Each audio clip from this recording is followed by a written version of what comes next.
Good morning, student. Welcome back to the Little Angels Academy online classes. In last video, we have discussed about northern, the Peninsular Plateau, Western Ghat, and Eastern Ghat. Now we will discuss about next division, physical division of India, the Indian Desert. Indian Desert क्या है? Undelting sandy plains covered with sand dunes toward the west margin of the Aravalli Hills in the is the Indian Desert. यानी कि ये रेत के बालू के टीबों से ढका हुआ ऐसा क्षेत्र है जो वेस्ट मार्जिन अरावली के पश्चिमी किनारे पर स्थित है, यानी पश्चिम की तरफ स्थित है, और वही हमारा इंडियन डेजर्ट कहलाता है, जो कि अरावली राजस्थान के वेस्ट में और अरावली के पश्चिमी किनारे पर स्थित है, सिचुएटेड है, लोकेटेड है। वो क्या है? इंडियन डेजर्ट के नाम से जाना जाता है। ये क्षेत्र ऐसा है जहां पर 150 मिलीमीटर से भी कम एनुअल बारिश होती है। 150 मिलीमीटर से भी कम यहाँ पर बारिश होती है। यहाँ पर कोई भी मतलब रिवर्स वगैरह फ्लो नहीं होती है, तो केवल एक ही crescent shaped dunes called barchans cover large part of the desert. अब इसमें अर्धचंद्राकार, क्रिसेंट यानी कि अर्धचंद्राकार, चंद्रमा के समान, आधे चंद्रमा के समान ड्यून्स हैं, जिनको क्या कहा जाता है? बरखान कहा जाता है। क्या कहा जाता है? बरखान। यानी रेत के जो टीब है वो कुछ इस तरह के होते हैं, इस तरह की शेप के लिए होते हैं, उनको कहते हैं बरखान, जो पूरे डेजर्ट को क्या किए हुए हैं? कवर किए हुए हैं। जैसे ही हम जैसलमेर की तरफ अपने पैर बढ़ाएंगे, जैसलमेर की तरफ हम अपनी यात्रा करेंगे, तो उस डेजर्ट में आपको ये सारी चीज़ें दिखाई दे जाएंगी। यानी कि जो बरखान है, जो क्रिसेंट शेप के हैं, ड्यून्स हैं, जो अर्धचंद्राकार ड्यून्स शेप हैं, उनको क्या कहते हैं? बरखान। और ये पूरे डेजर्ट को कवर किए हुए हैं, और ये आपको जैसलमेर की तरफ बढ़ने पर आपको बहुत ज़्यादा दिखाई देंगे। और जैसा हमने बताया था कि 150 मिलीमीटर से भी कम इस पूरे क्षेत्र में, इंडियन डेजर्ट में 150 मिलीमीटर से भी कम एनुअल रेनफॉल होता है। एनुअल एवरेज जो है 150 मिलीमीटर से भी कम है, और यहाँ पर कोई कंटिन्यू रिवर नहीं फ्लो करती है, केवल इसमें एक ही रिवर फ्लो करती है, वो है Luni. Luni is the largest river in this region. Luni ही इस रीजन की सबसे बड़ी नदी है जो यहाँ पर फ्लो करती है। उसके बाद बात करते हैं हम कोस्टल प्लेन्स की। कोस्टल प्लेन्स क्या है? The narrow coastal strips of flanks the peninsular plateau. हमने देखा था लास्ट वीडियो में पेनिसुलर प्लेट्यू को, ठीक है, ये वाला और ये वाला शेप जो है पेनिसुलर प्लेट्यू है। अब इसकी जो नैरो स्ट्रिप है, यहाँ से लेकर और बे ऑफ बंगाल तक, अभी अरेबियन सी से लेकर और बे ऑफ बंगाल तक, ये जो पट्टी है, ये जो नैरो स्ट्रिप है, इन्हीं को हम क्या कहते हैं? कोस्टल प्लेन्स कहते हैं। क्या कहते हैं? कोस्टल प्लेन्स कहते हैं। जितनी जो वाटर बॉडीज हमारे इंडिया से सटी हुई हैं, टच हैं, उनके किनारों के जो प्लेन्स हैं, उनको हम क्या कहते हैं? कोस्टल प्लेन्स कहते हैं। The narrow coastal strips flanks the peninsular plateau, यानी पेनिसुलर प्लेट्यू के पास में वाटर बॉडीज के टच होती हुई जो नैरो स्ट्रिप्स हैं, उनको हम क्या कहते हैं? कोस्टल प्लेन्स कहते हैं। On the west and coastal strips are divided into. अब हम वेस्ट पार्ट की बात करते हैं। वेस्ट पार्ट यानी कि अरेबियन सी की तरफ जो है, जिसमें पश्चिमी घाट है, उसके पास वाले कोस्टल प्लेन्स की बात करते हैं। तो इसको 3 पार्ट में डिवाइड किया गया है। इनको 3 पार्ट में डिवाइड किया गया है। पहला है कोंकण, जो है मुंबई से गोवा के बीच में, जिसको नदन क्या कहा जाता है? Northern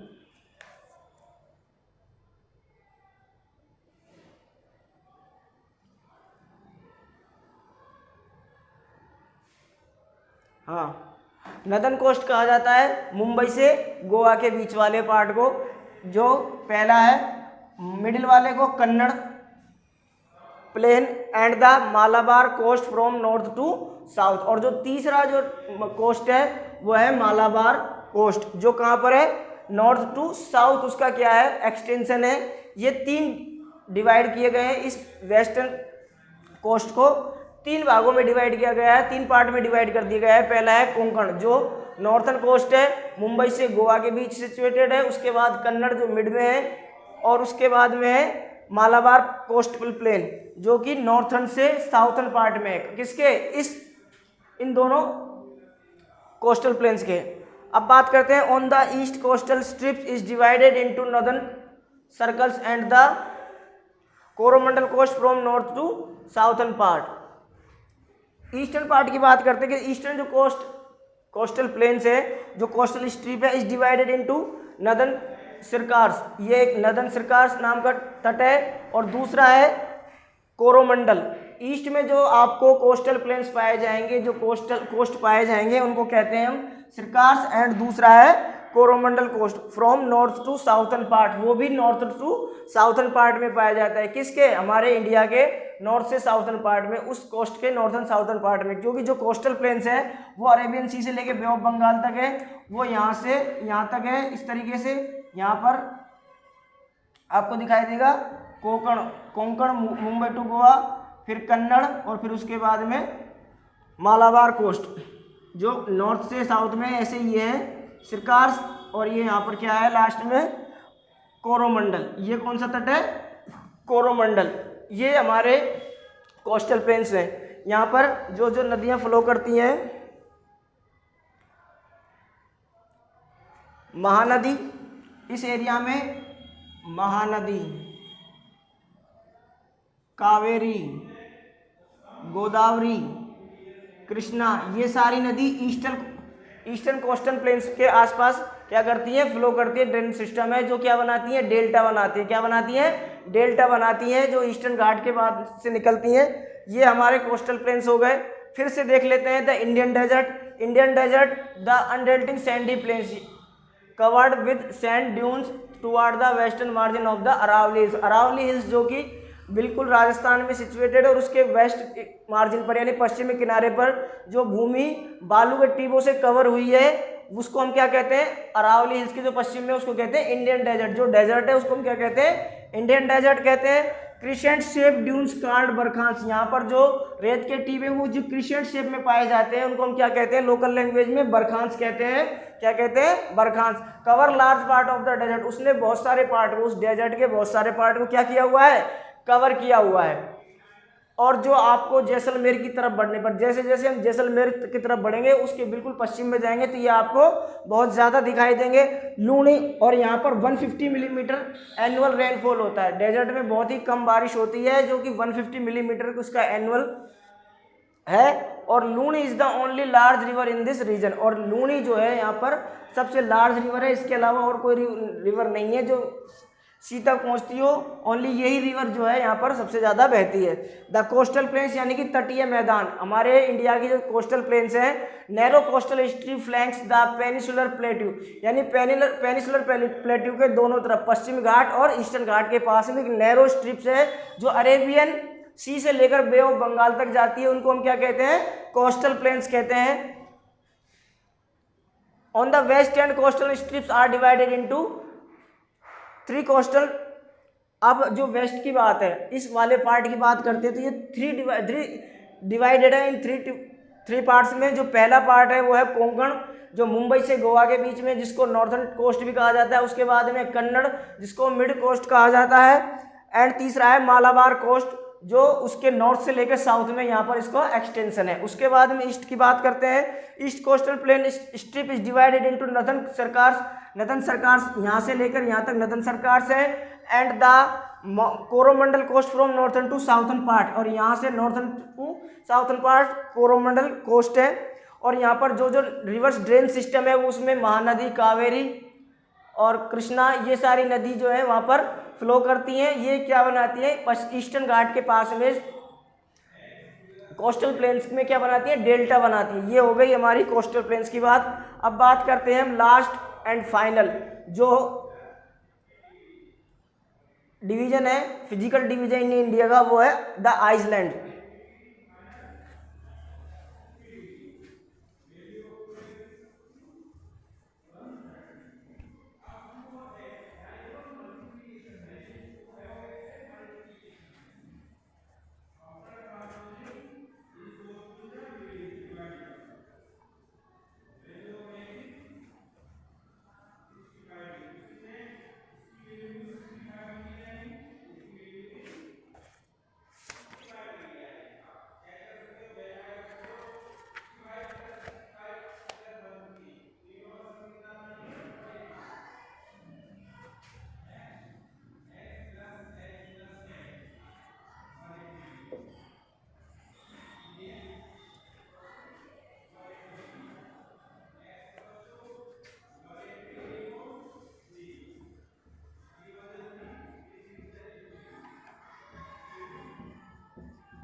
the island next division जो है फिजिकल फीचर का जो डिवीजन है अगला है the Iceland.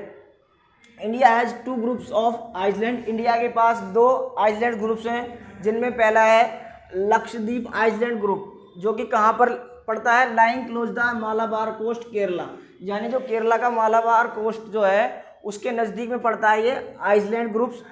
Earlier they known as Laccadive, Minicoy और अमिनदीव बिफोर 1973। 1973 से पहले लक्षद्वीप को इन नामों से जाना जाता था। 1973 में लक्षद्वीप को ये नाम दिया गया। इसका टोटल एरिया 32 किलोमीटर है और कावरती जो आइसलैंड है इसका हेडक्वार्टर है लक्षद्वीप का, यानी कि जो एडमिनिस्ट्रेशन हेडक्वार्टर जो स्टेबलाइज किया गया है आइसलैंड ग्रुप्स पर वो कहाँ पर है, कावरती में है। पित्ती नाम का जो आइसलैंड है अनहेबिटेड है, यहाँ पर कोई निवास नहीं होता है, इसलिए इसको क्या बना दिया गया है, बर्ड सेंचुरी बना दिया गया, यानी पक्षी अभ्यारण्य बना दिया गया है। तो ये हो गई लक्षद्वीप के बारे में। अब हम बात करेंगे अगले आइसलैंड ग्रुप की।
अब बात करते हैं हम अगले आइसलैंड ग्रुप्स की, जिसका नाम है अंडमान निकोबार आइसलैंड ग्रुप, जो कहाँ पर सिचुएटेड है, जो आपको मैप में, इंडिया के मैप में यहाँ पर आपको लक्षद्वीप दिखाई देंगे और यहाँ एक चेन टाइप में आपको जो दिखाई देगा वो होंगे अंडमान और Nicobar island group. Extension elongated chain of island locate in bay of Bengal. Bay of Bengal में जो एक चेन के रूप में दिखाई देते हैं, एक चेन सी रिसेंबल होती है हमको आइसलैंड की, उसको कहते हैं अंडमान निकोबार। इसका एक्सटेंशन नॉर्थ टू साउथ है, नॉर्थ से साउथ तक इसकी एक्सटेंशन है, यानी कि जो चेन बनी हुई आपको रिसेंबल दिखाई देगी वो नॉर्थ से साउथ तक दिखाई देगी। उसके बाद में साइज में ये क्या है, इसी चेन को, इस आइसलैंड ग्रुप्स की चेन को ही हम क्या कहते हैं, आइसलैंड अंडमान निकोबार। इनके साइज बहुत बड़े हैं, ये साइज में बड़े हैं एंड स्कार्टेड और बिखरे हुए हैं। स्कार्टेड यानी अलग अलग जगह पर मतलब खुले हुए। डिवाइड इनटू टू ग्रुप, इसको दो भागों में डिवाइड किया गया है। पहला है Andaman in the north, north part को क्या कहते हैं हम, अंडमान कहते हैं। निकोबार, साउथ पार्ट को हम क्या कहते हैं, निकोबार कहते हैं। It has great diversity flora and फोना, यहाँ पर बहुत सारी डाइवर्सिटी मिलती है फ्लोरा एंड फोना में।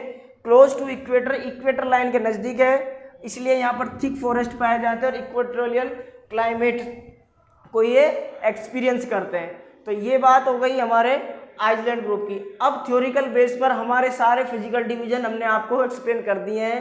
थ्योरिकल बेसिस पर ये चैप्टर कंप्लीट होता है।